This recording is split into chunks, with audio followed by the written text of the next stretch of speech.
Hello and welcome to this first of our reflections for Holy Week. I'm glad you've been able to watch this video.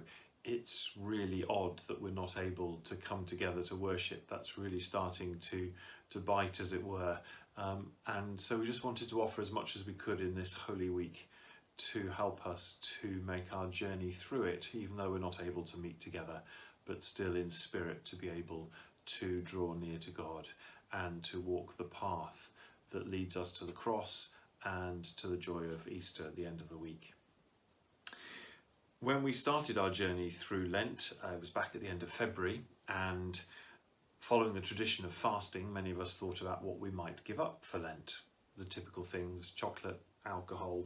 Some of us thought about what new spiritual disciplines we might take up for Lent, perhaps reading a book. Many of us have been following John Stroyan's book, Turned by Divine Love. Little did we know that by the end of Lent, by the time we reach this point, that we should find ourselves in effect fasting from some of the most fundamental things in our lives. Being able to spend time with loved ones who don't live in our own house, the freedom to travel, to visit places. We've even had to give up church, of course, and in the sense of gathering together for worship. And that's going to be something which I think we're all going to feel very keenly in this Holy Week, when so many of us gather together regularly in the churches in this parish to make this journey together.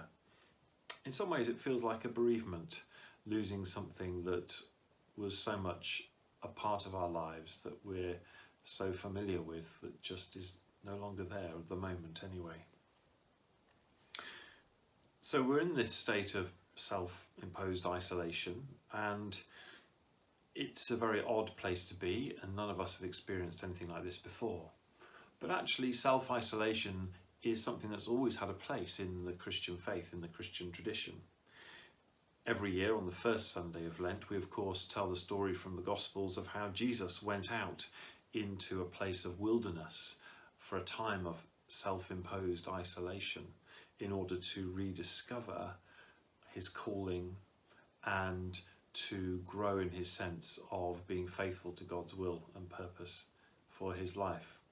And some of the early Christians followed his example, of course, and went out into the desert. They were known often as the Desert Fathers and followed a very strict monastic life, seeking a more intense experience of what it means to rely entirely on God, something which wasn't possible in the noise and busyness of the town and the city. In this Holy Week, we shall see Jesus returning to a place of isolation, of course, in the Garden of Gethsemane, where he's, as we're told, grieved and agitated as he struggles to pray and to accept what must happen to him.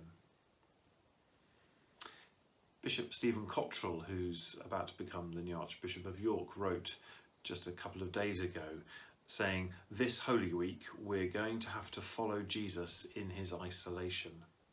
All that pious talk about walking the way of the cross is going to become real.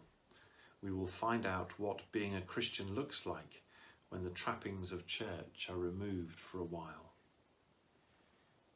As those Desert Fathers discovered, in isolation we leave everything behind except one thing, which is of course ourselves. And so it's in a desert place that we often find that we have to face up to ourselves, that we learn about who we really are. And coming face to face with who we are, truthfully and honestly, can of course be sometimes quite difficult, because there's things about us that we don't really like, things that we may discover or things we already know too well.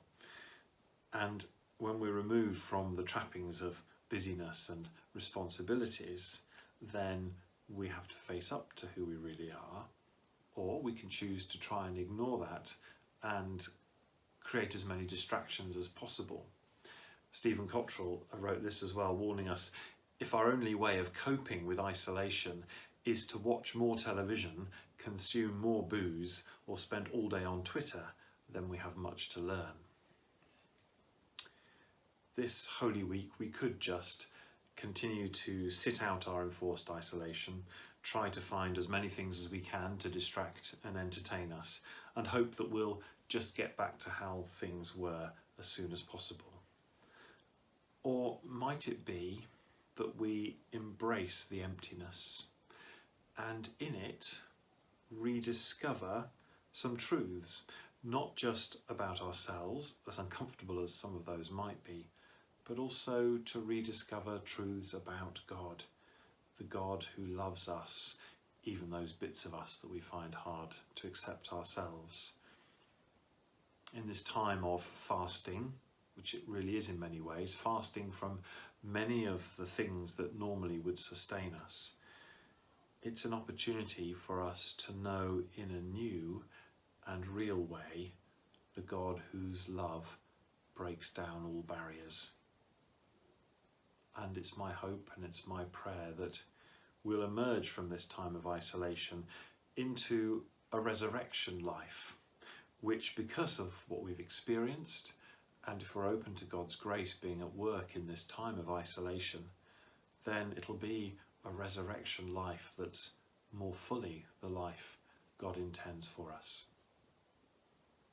So I hope and pray that you will really be enriched and blessed, even in your isolation in this Holy Week.